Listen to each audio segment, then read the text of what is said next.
बाबा मेरो बुट च्याते खा कि होइन मलाई 2000 रुपियाँ दिनु मलाई पासहरू सुट हान्न गाह्रो भइरहेछ दिनु ल पासहरू 2000 के उसको फुटबलको बुट किन्ने ए ल के अरे 2000 छैन अब केटा अब यहाँ ल अब यो अनि ल एउटा 1000 ज्ञानी मेरो छ राजा हो क्या हो ज्ञानी है मेरो राजा जा अब राम्रो लिएर आइज है जुत्ता फेरि हेरेर लिएर आइज किन बस भने फेरि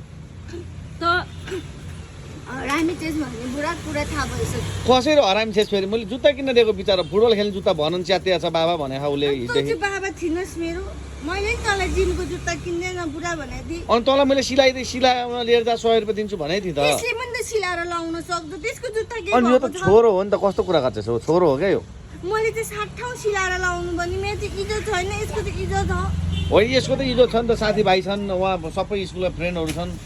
नचला है त्यसको पैसा भनेको नचला भनेको अहिले च्यातिन्छ र नाटक गर्छ बेसी म गरिब दुखी हो के कसरी गरिब दुखी हो छोरो भनेको छोरो हो भाइ दुखी हो तेरो छोरो मात्रै मान्छे हो म गरिब दुखी हो मलाई 1 रुपैयाँ पनि पैसा नदे अहिले नाटक मेरो नगरे केही औकात छैन यो घरमा मेरो केही औकात छैन कस्तो औकात छैन भने तँलाई अनि मैले त्यत्रो जुत्ता सिलाउनले 100 रुपियाँ दिन मैले फेभिक्विल किनेर ल्याइदिन 35-40 रुपियाँको त्यत्रो 100 रुपियाँको जुत्ता सिलाउनु मेरो इज्जत छैन है मेरो लाज हुँदैन है मलाई कस्तो इज्जत छैन लाज के शान्ति त 1000 रुपियाँ दिन्थिस् मलाई तेरो छोराले चाहिँ 2-2 हजार दिन कि छैन भनेर मलाई दिन सकिन दिन सकिन भने कुरो उसको बिचारा फुटबल खेल्ने कुद्ने जुत्ता छैन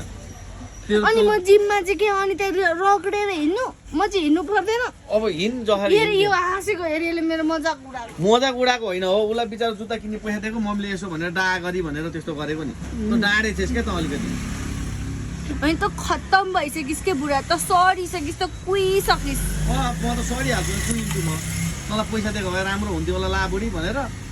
तैँले सिलाएर लाउनु हुँदैन त्यस्तो नयाँ जुत्ता अलिकति पनि दाग लागेन नबोल के बुढा नबोल न म मेरै माइती जान्छु त नबोल के कस्तो माइती जान्छु भनेको लाउनु यो 1000 रुपियाँ राख्नु अहिले 30 भनि नि दिन्छु जस्तो लाग्यो होला हैन म 500 राख्नु ल 5 कसैको भिख चाहिँदैन मलाई 2000 म खुद धनी छु यो सिक्री बेच्दिन्छु किडनी बेच्दिन्छु के गर्छस् एउटा किडनी 1 करोडको छ मेरो 1 करोड मलाई 5 वटा आइफोन किन्दिनु ल 5 वटा आइफोन अनि एउटा गाडी किन्दिनु त्यति हो पुग्छ मलाई बस बोका किन्न बोका नकिन्नी मलाई त्यति दिन सकिनस् है पुरा मलाई त्यति दिन नाटक नगरे मामुनी मलाई रिस नउठाए तेरो छोरा छोरी कोही छैन तेरो छोरा मात्र छैन त्यो बुढी र छोरीमा केही फरक हुन्छ कस्तो बुढी र छोरीमा भनेको कस्तो त्यसो त बुढा र छोरामा पनि केही फरक नहुनु हैन छोरालाई छोरीलाई पनि माया गर्नुपर्छ बुढीलाई माया त गर्नुपर्छ ठुलो भएपछि तपाईलाई कसले हेर्छ भन्नु त मलाई मेरो छोराले हेर्छ ठुलो भाइ तँले हेर्छ ए तँलाई जिन्दगी भन्छ तेरो छोरा भोलिपछि बुहारी आएपछि यो तिरेले तँलाई घरबाट निकाल्छ ओ निकाल्दैन